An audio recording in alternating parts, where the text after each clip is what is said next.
Section 1. You will hear a telephone conversation between an employer from the Wild Dune Spa and Resort and an applicant. First, you have some time to look at questions 1 to 5.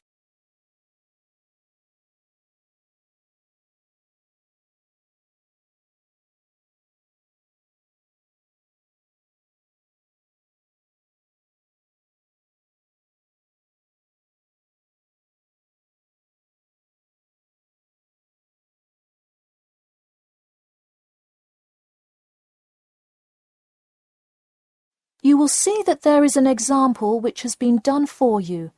On this occasion only, the conversation relating to this will be played first. Hello, is this John Murphy? Hi, yes it is. Hi John, this is Ed Heisenberg from the Wild Dune Spa and Resort, calling about your application for our lifeguard position. Do you have a few minutes to talk? Yes, absolutely.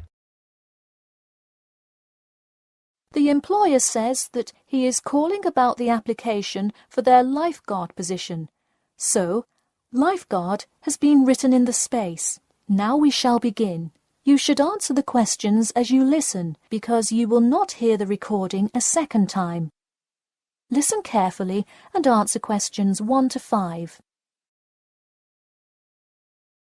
Hello, is this John Murphy? Hi, yes it is. Hi John, this is Ed Heisenberg from the Wild Dune Spa and Resort, calling about your application for our lifeguard position. Do you have a few minutes to talk? Yes, absolutely. Great, could you give me your address? Sure. My address is 45 Elsinore Court. I'm sorry, was that Eleanor? Could you spell that for me? Sure, it's Elsinore. E-L-S-I-N-O-R-E. Okay, thanks. And is this the number we should reach you at in the future? 099885767? No, that's my home phone. But let me give you my mobile number instead. 077 896 245. Call me on that one. Okay, I'll make a note of that. Could you tell me your availability? Sure, I'm usually available during afternoons or weekends. I'd prefer not to be scheduled on weeknights because I work part-time as a waiter. That shouldn't be a problem, since we don't stay open very late anyway. And do you have any other employment experience? Yes, I've worked at a few other places. I was the baseball coach at Richmond High School last season. I see. And do you have any other experience that you would like us to note on your application? Yes. Last year I worked at the beach as a rescue diver. Rescue diver? That sounds intense. Well, it's really just like being a lifeguard, except in the ocean instead of pool. So kind of like being a lifeguard at the world's largest pool. I see.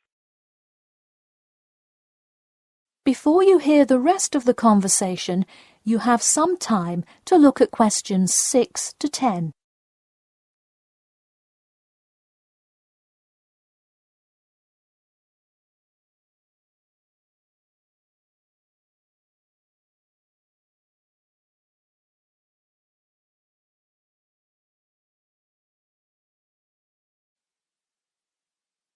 Now listen and answer questions 6 to 10. So could you tell me about the relevant skills you have? I'm guessing a lot given your experience. I'm CPR certified and have 2 years of diving experience. Great, it sounds like you are well qualified for this position. When does your CPR certification expire? I think in November, but let me quickly check my CPR card. Actually, it expires in October. Okay, so regardless, you have it through the end of the summer. When is your ideal time to work? Since I work in the restaurant on weeknights, I like weekends best, specifically Saturday mornings. I see. We do already have a lot of staff available on Saturdays, but I do need an early morning shift lifeguard. How early could you work Saturday morning? I can get there by 6 o'clock if need be. You'll be happy to know we open a little later than that, but I'll put you down for Saturday mornings here. Oh, awesome. I can't wait to get started. How about you come in next Saturday, the 12th? That sounds good. Great. We can figure out other shifts for you to work when you come in then. One last thing, just out of curiosity, where did you hear about us? I heard your ad on the radio while I was driving this morning. You know, I think you're the first person who has responded to our radio ads. It's almost always people who have seen us in the newspaper. Yeah, I don't have time to read through the newspaper every morning. I have plenty of time in the car to listen to radio ads. That makes sense. Well, thanks for your time, and we'll look forward to seeing you on the 12th. That is the end of section 1. You now have half a minute to check your answers.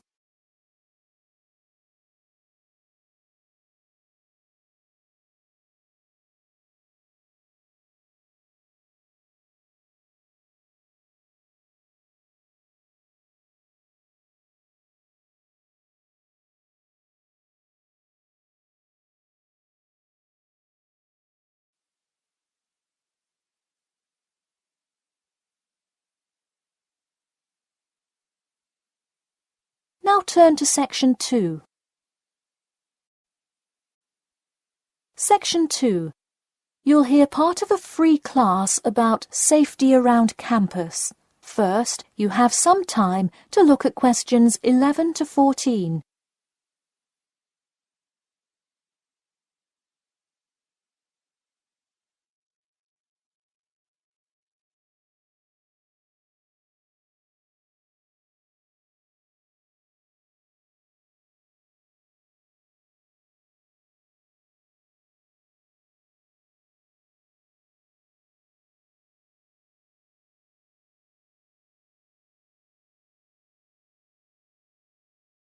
Now listen carefully and answer questions 11 to 14. Good evening. I'm Geoffrey Miller from the University of Nottingham Student Union, and in this week's free class, Carlos Garcia is going to tell us about safety around campus. Over to you, Carlos. Thank you, Geoffrey, and thank you all for your attendance today. Also, I'd like to thank the Student Union here at the university for organising this lecture. Well, I've been serving and protecting the city of Nottingham for over 20 years now as a member of the police department. Does anyone know what type of crime is the most prevalent on campus? I heard someone say drugs and alcohol. That actually isn't too much of an issue. Violence? Nope. Actually, the biggest thing we worry about here is theft. The nature of crime on Nottingham's campus is quite different from that of the surrounding areas. Crime rates across the East Midlands are very difficult to control. We'd like to see the rate stay the same for this calendar year, but it has been increasing steadily over the past 3 years. On campus, however, I'm happy to say that the overall crime rate has fallen this year. You wouldn't think so if you've seen the extremely exaggerated stories in the media. The media has done nothing but cause more concern about crime in our area. Even the crime shows you see today are a little bit far-fetched, but at least viewers know they're not real events. We'd really like to see more factual news articles out there so the public can have a rational sense of the safety level of our society. Before you hear the rest of the talk, you have some time to look at questions 15 to 20.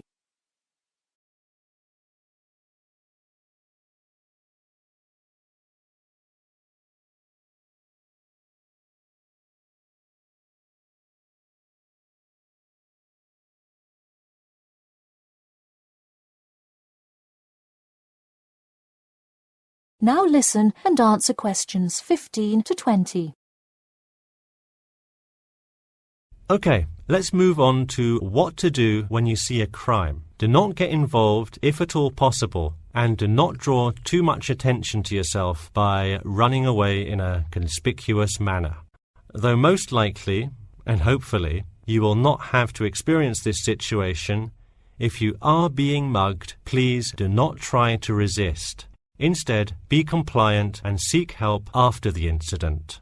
Like I said, though, it is highly unlikely that you will find yourself amidst a crime, but it is important to be prepared should it ever happen. We find that educating students and staff on the correct precautions to take is the best way to increase your safety. Just remember to be smart when you're out late at night and avoid any area or person that looks suspicious. I know it sounds obvious, but I cannot stress this enough.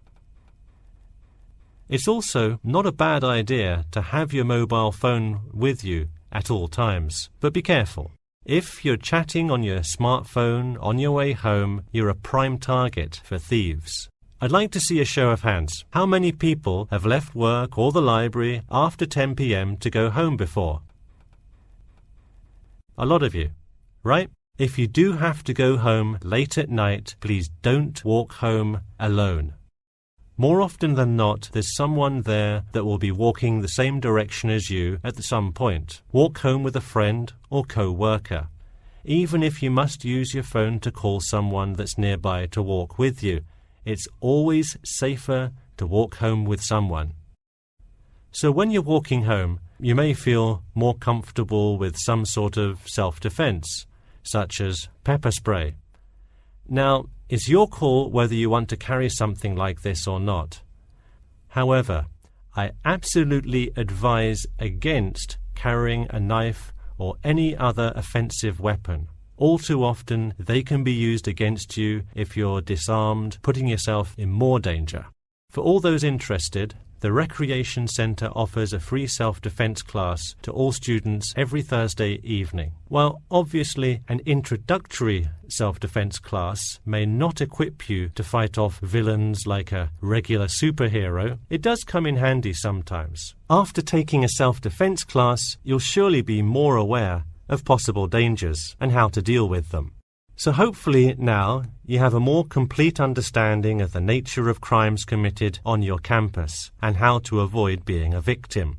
I know most students at the University of Nottingham are not the criminal types, but remember that there is no barrier like a wall or something keeping non-students out. There's no army force securing the borders, and I doubt anyone wants it that way. The campus is generally a safe place, but it's not immune to small crimes once in a while. All right, that's all I have to say for today. Stay safe. That is the end of section 2. You now have half a minute to check your answers.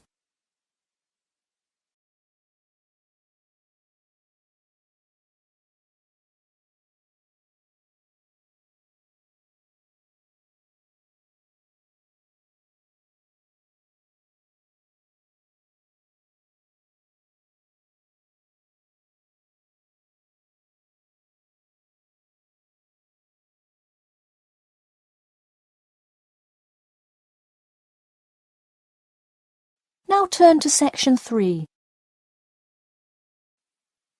Section 3. You will hear a student called Bobby talking to his tutor about the research project. First, you have some time to look at questions 21 to 23.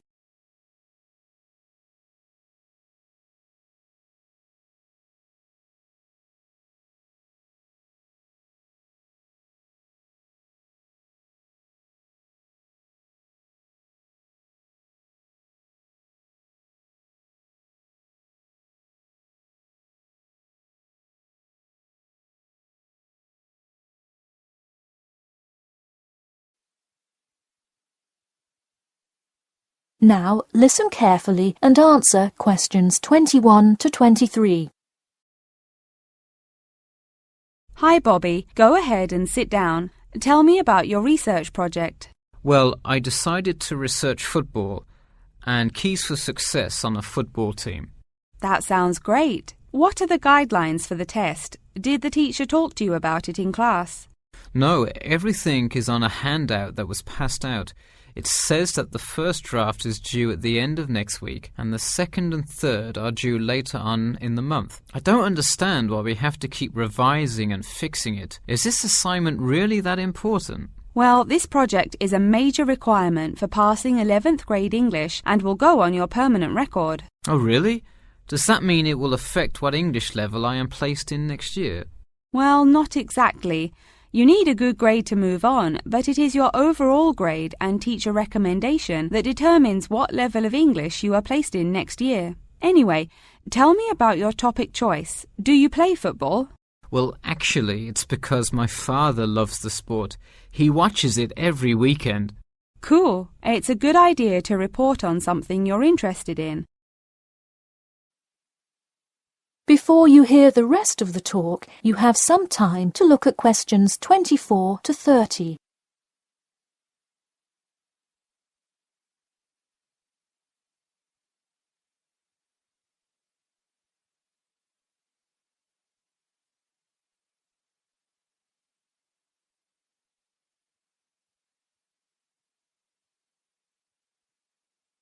Now, listen carefully and answer questions 24 to 30.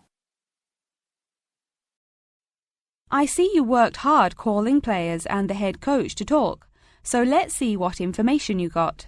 Well, you have to listen carefully to the first call on the recording. It's really hard to hear because the background noise is louder than the person's voice. Yes, it is a bit tough to discern. I'm afraid the player's answer is too short as well. You will have to interview him again and try to get him to give a better answer. Okay, I thought that might happen. I will call him again tomorrow. Moving on, let's look back at this question. You asked, tell me about a time when you learned a major life lesson through playing football and explain how that has shaped the person and player you have become now and how you hope to pass on that lesson. It is a great idea for a question, but in an oral interview it is far too complex. I would advise you to break it up into multiple parts to get a better response. I guess you're right. I wouldn't want to have to provide an answer to a question like that. I will simplify it. I found that when I asked players this question, it took too much time because they were struggling to answer the question completely. In fact, this is the question Joe Billings was answering when the tape ran out. He did tend to ramble on all the questions, didn't he? He sure did. I would recommend that when you go back and interview players again, that you use a more sophisticated recording device. This recording is spotty, which indicates that the equipment wasn't working consistently. Okay, I guess it probably wasn't the best idea to use the sound recorder on my phone. Hey, could you give me some feedback on the content of the report itself? Sure. Let's start by focusing on your topic. While I like that you chose to cover football, it seems inexplicit. The keys for success of a player and team is quite an interesting topic, but what is your thesis? That is to say, what conclusions can you draw from your research? I would suggest coming up with a strong thesis statement and then shaping your report based on that. Is it really too vague? I put a whole lot of facts into it. I list the top 10 goal scorers in football history and later on provide statistics for a few of the most famous coaches and their records as coaches. I think that's great that you included these facts, but I think you focus too much on the facts and not enough on connecting these facts to make your point. Ah, I see. Okay. So it looks like I have quite a bit of work to do before the deadline. That is the end of section 3. You now have half a minute to check your answers.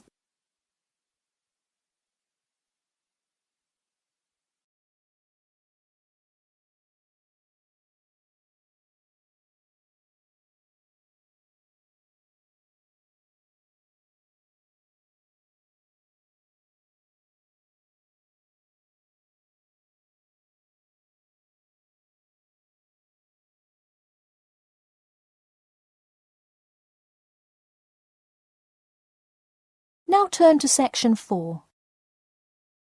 Section 4. You will hear part of a lecture about how to give a quality speech. First, you have some time to look at questions 31 to 40.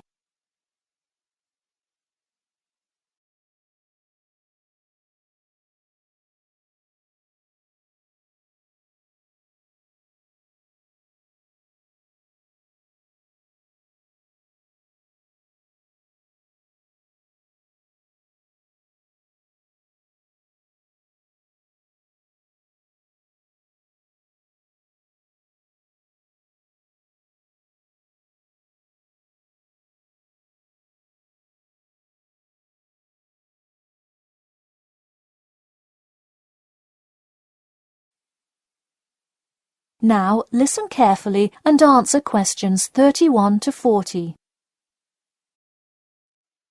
Good morning. Today I am going to cover the daunting task of giving a quality speech, a thought that makes most of us cringe. In fact, 90% of all people feel nervous about public speaking, about 10% of whom are described as genuinely terrified. Hopefully, when we are finished here today, you all will be in the 10% of the population who do not feel nervous at all. Did you know that lecturers tend to get more nervous if the speech they are giving is an important one? It makes sense, right? You probably wouldn't be nearly as nervous to address your residence hall about the proper use of the recycle and compost bins as you might be if you were asked to give the graduation speech to your entire 5,000 student class. So what is it that makes some people completely comfortable in front of crowds? Some people think that the ability to give a good speech is a gift that others are simply born with. This is almost never the case. Public speaking can be learned with practice. The first most important thing you can do to improve your confidence in delivering a speech is to prepare a quality speech. Honestly, while the content of your speech is relatively important, the audience will really only remember the last sentence you say. It is a good idea to structure the rest of your speech to lead up to this last point to really drive your message home. This is a good way to ensure that your speech is well organized.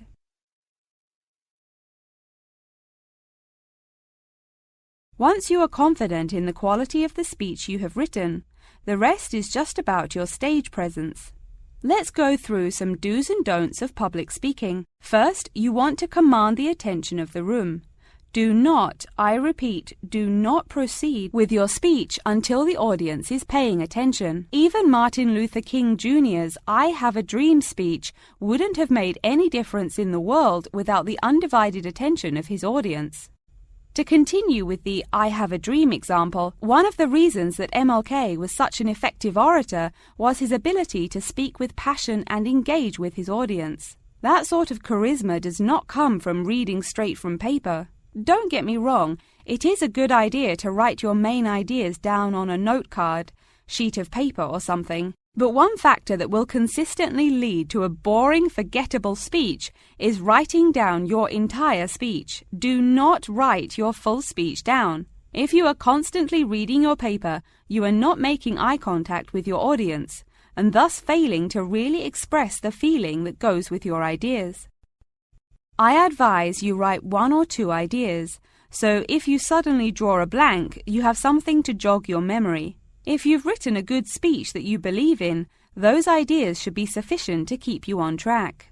Once you have those ideas written down, give your speech a few practice runs in front of the mirror, into your sound recorder on your phone, or with a friend before it comes time to address a crowd. That way, you can hear how the ideas come across, make sure there are no abrupt transitions, and find out whether you are talking too fast or too slow. Timing is important. Make sure you time yourself beforehand to see how long your speech is. That is pretty much it. With practice, you'll be able to deliver an expert speech that engages and even maybe inspires your audience. Just remember, speak with emotion.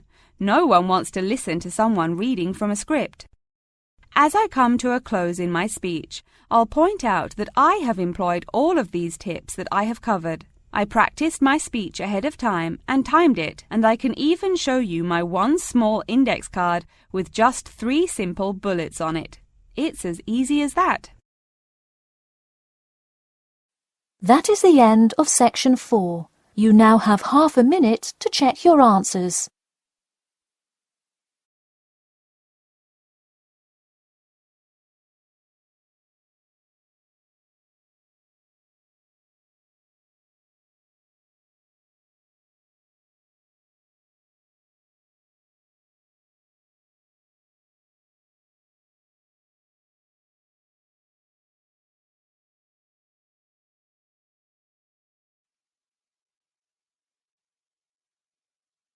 That is the end of the listening test.